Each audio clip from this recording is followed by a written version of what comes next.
plane compensations. What are pros looking for? You can let go. I wish I had these problems to affect this club. They're showing you their compensations. A little bit inside release. That is what they're working on in a club head that's under plane. You don't have to be perfect, and golf will become much easier. And then you won't have to make those compensations.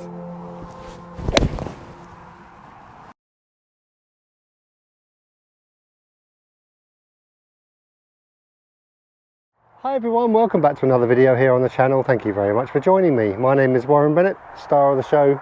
He's back there enjoying himself, actually on a quite cloudy morning here in the middle range at Chestfield.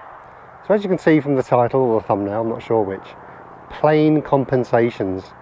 So I'm going to talk you through what I actually mentioned on Patreon a good while ago. What are pros looking for? What are they practicing? What are they actually looking for in their golf swing? And I'm going to tell you the compensations that they have in their swing that hopefully you can understand.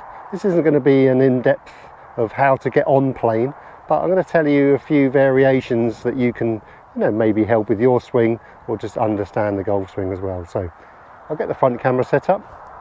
Trev looks a little bit interested now. I'm going to tell you all about it. All right, Trev.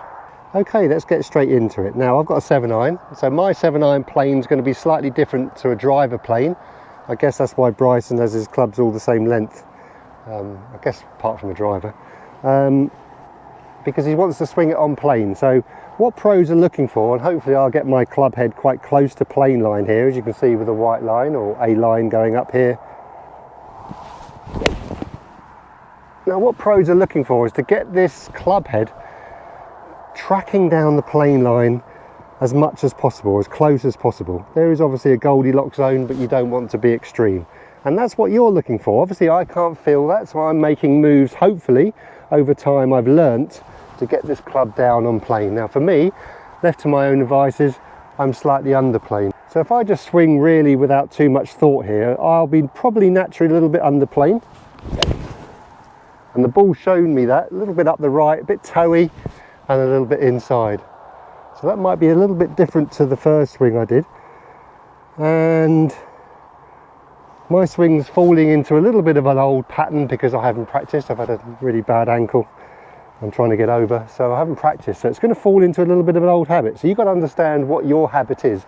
Is it a little bit over the top of plane, or is it a little bit under plane? Now I'm not going to talk about how to get onto plane because there are hundreds of variations. We'll be here for hours.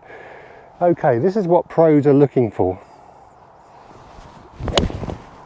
So hopefully that'll be a bit closer to plane line. So my 7-iron plane, as you can see there, the ball responded quite well. I might have got away with it, but hopefully my club head is tracking down the plane line. Now that is what pros are looking for. That is what they're working on away from the golf tournament. Now the star of the show, world #1 Scotty Scheffler, he has a golf swing and a club head that's over plane. I'll try and find one. If I can't, I'll demonstrate it. Is the club head is over plane coming down, and I think that's what he's working on. Now to compensate with that, and this is what it is a positive compensation, he has this real big hip slide, because if he carried on and didn't slide his hips, he's going to pull it, and I think that's his bad one, where he pulls it. Now I prefer golfers who create a lot of speed to have a club head and a plane that's a little bit over, and then they can keep hold of it nice and passive, not with the Scheffler move that I just did there. But it's always better for a golfer who creates a lot of speed to be able to hold that off and have some stability on the follow through. For the club golfer, I would say you want to try and feel a little bit more under plane if you can, and then you can create a little bit more release, a little bit inside release, especially if you're a slicer of the ball. If you're a slicer of the ball, you need a plane line and a club head that's under plane, so you can swing a little bit more into or out. Let me try another one. I'm going to try and get this club as close to plane as possible, just as the sun's coming out. Oh, that felt a good one. It should be pretty close, I think. Ball for me faded, started a little left. That's good for me. So I'm wanting a club head that's a little bit over plane for me, because I'm under.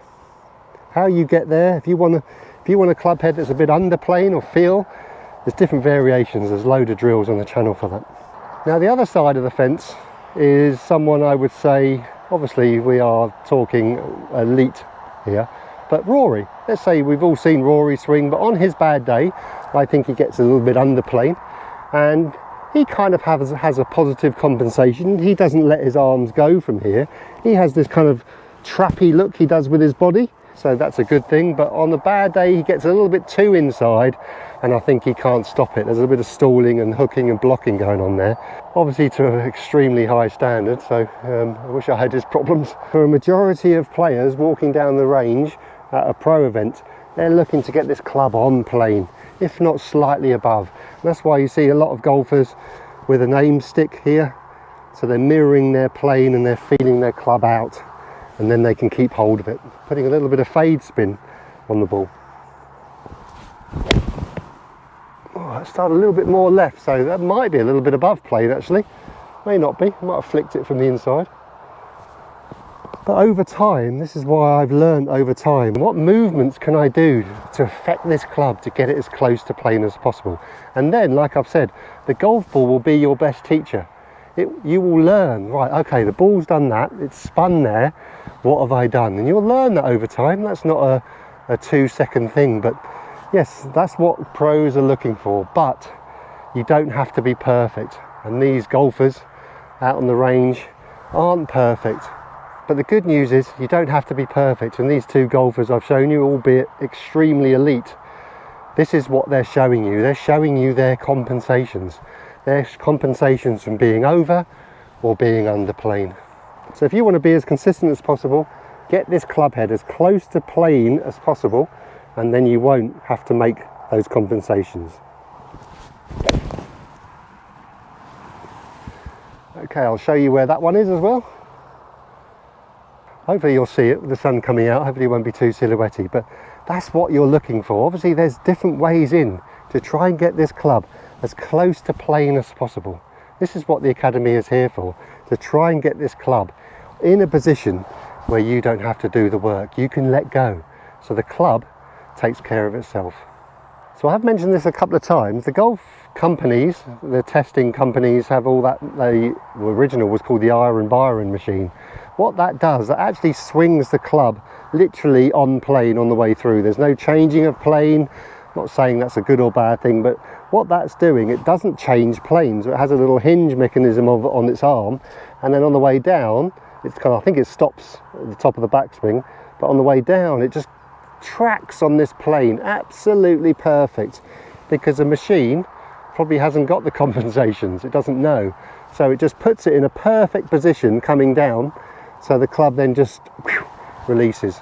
So I'm not saying we can all be machines, that's for certain, but we need to try and find our compensation. So if you're a little bit over plane, what is yours? Generally the club golfer hangs on to it and they lose a bit of distance and a bit of control, a little bit slicey as well. So try and get this club as close to plane line as possible. So next time you video, see where your club head is in relation to your plane line, because if you can get this club close to plane, the club head will do the work for you and golf will become much easier. Okay everyone, so wow, from the start of the video to now is like a different day. So hope it's sunny where you are. So it looks like it's the end of the video now. Star of the show's arrived, and we'll see you next time. Thank you very much for watching, and we'll see you then. Cheerio.